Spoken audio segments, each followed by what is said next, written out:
People often speak of the inner critic as if there were only one. Actually, there are many. We picked up voices from who knows where. And they all have different values, which is what the things that drives you crazy about inner criticism. You try to obey one critic, and another critic comes in from another angle and says, no, you're wrong. Feel like you can't win. And a large part of the practice is learning how to pare down those critics. Find one you can rely on. And learn how to give prominence to that one, make that one authoritative. Because we've encountered so many authorities in our lives. Our parents, teachers, voices from the media.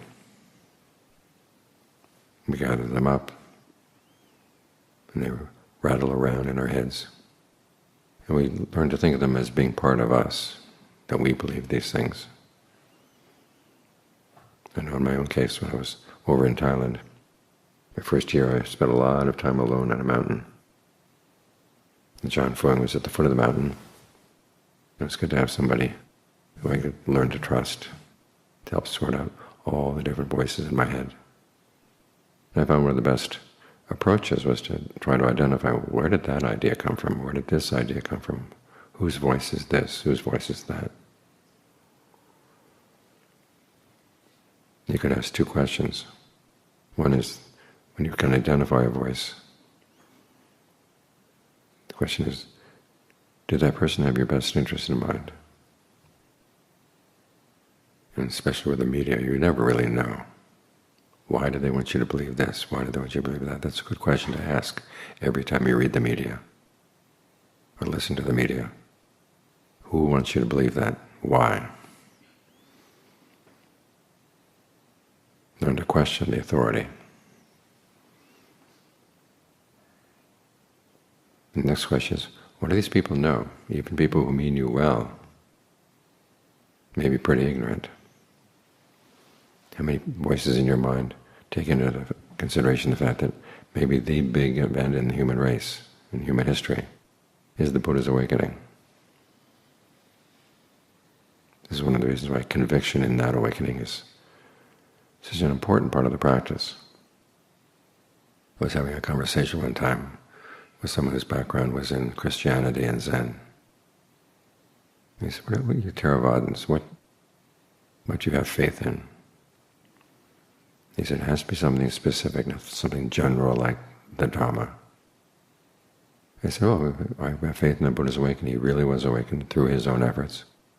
And he was able to explain how he gained that awakening in a way that other people could gain awakening too. Think about that. That's a big event. The awakening involved total cessation of suffering. It came from training the mind. Think about the Buddha himself, how many voices he had to sort through. People told him that the path that he was following was an impossible one, and he found the teachers who were most authoritative in that time and found that their teachings were lacking. He had to pull himself out of that. And how did he finally know who was right and who was wrong? Well, he found a path that led to something that was deathless, a knowledge that didn't involve the aggregates at all. We sometimes think that you listen to the Buddha's teachings, you finally get to a point where they make sense. It really hits home that what he says is true.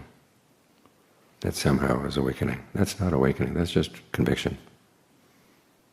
The real proof is when you find the deathless inside. Think about that image of the elephant hunter looking for a big bull elephant.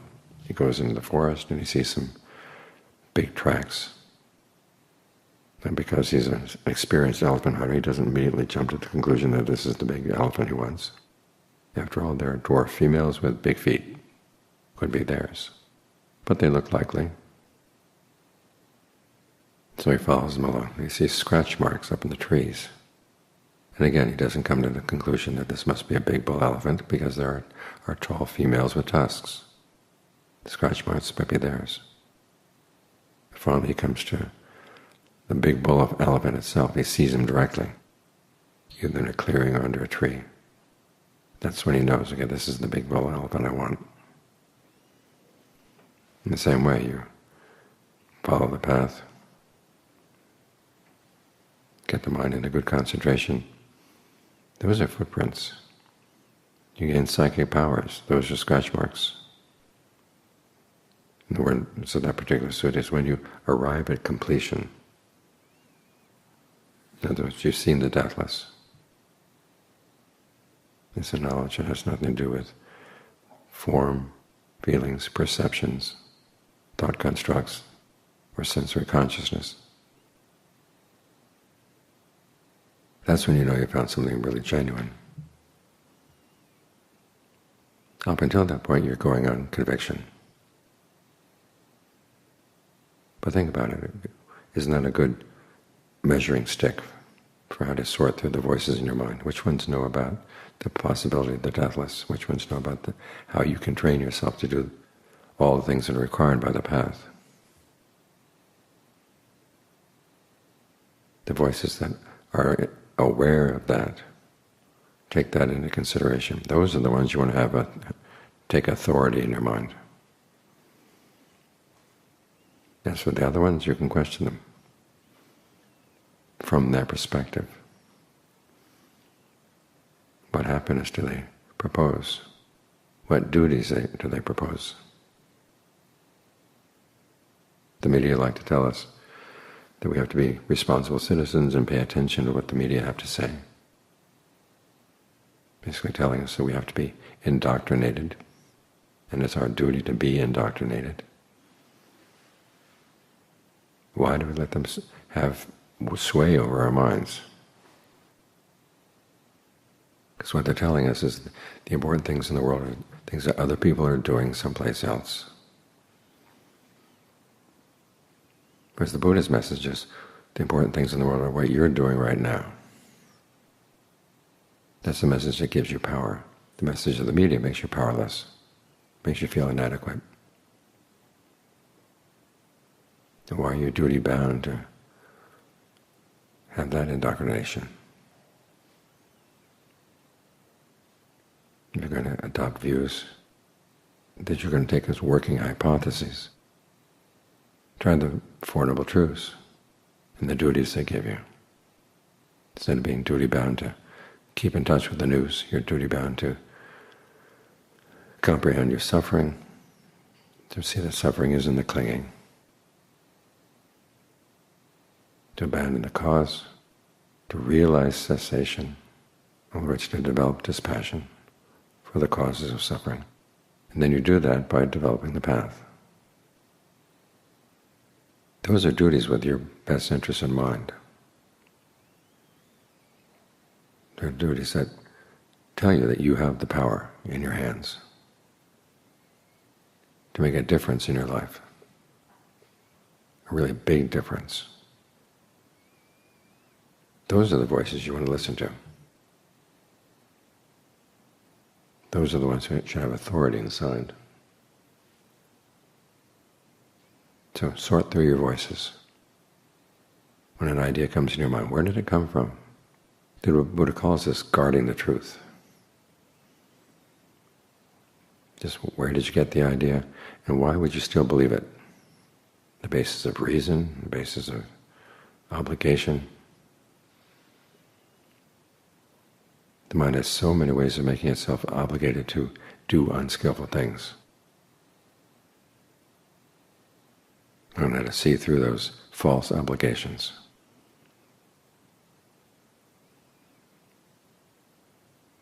Remember, the duties that the Buddha gives you are not imposed on you. It doesn't say you have to follow him. But he says, but if you do follow these duties, they'll lead to the ultimate happiness. What pushes you, of course, is the fact that you are suffering. When you recognize that, something's got to be done. There's that misquote from the Buddha, saying that he said that he teaches one thing and one thing only, suffering and the end of suffering. Many people pointed out, well, that's two things. unless you decide that accepting suffering is the end of suffering. But the Buddha never said one thing and one thing only. What he said was, all I teach is suffering and the end of suffering, two things. So we have a choice. Which do you want? Do you want to keep on suffering, or do you want to put an end? The duties that come from the media, the duties that come from other voices inside, they're on the side of continuing suffering. The voices that take the Buddha's awakening into consideration, those are on the side of not suffering. So learn how to make that clear distinction and use that as your sorting principle inside, as to which voices should have authority and which voices are just floating by. It's in this way you can straighten out that committee inside. Because after all, we do have to have that inner critic. You want to make it one, who's on the side of the Dhamma. As the Buddha said, the self should be its own prosecutor. And this is what he meant. You need to be your own inner critic. Without that inner critic observing you, telling you when you've done something wrong, for your own good, you're lost. Make sure you have the voices of the noble ones inside. Because when they criticize you, they're criticizing you out of compassion. We should be grateful for their comments.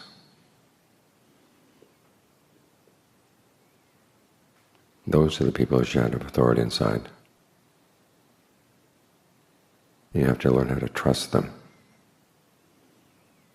They really do mean you well, and they really do know what they're talking about. You won't know that, of course, until you find the direct experience of the bull elephant.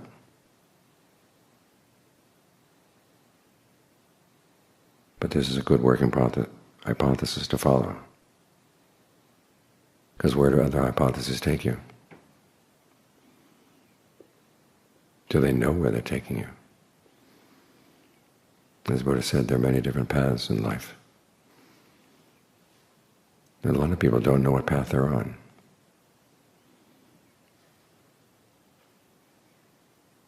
Some of them go to some pretty bad places. They may not look bad themselves,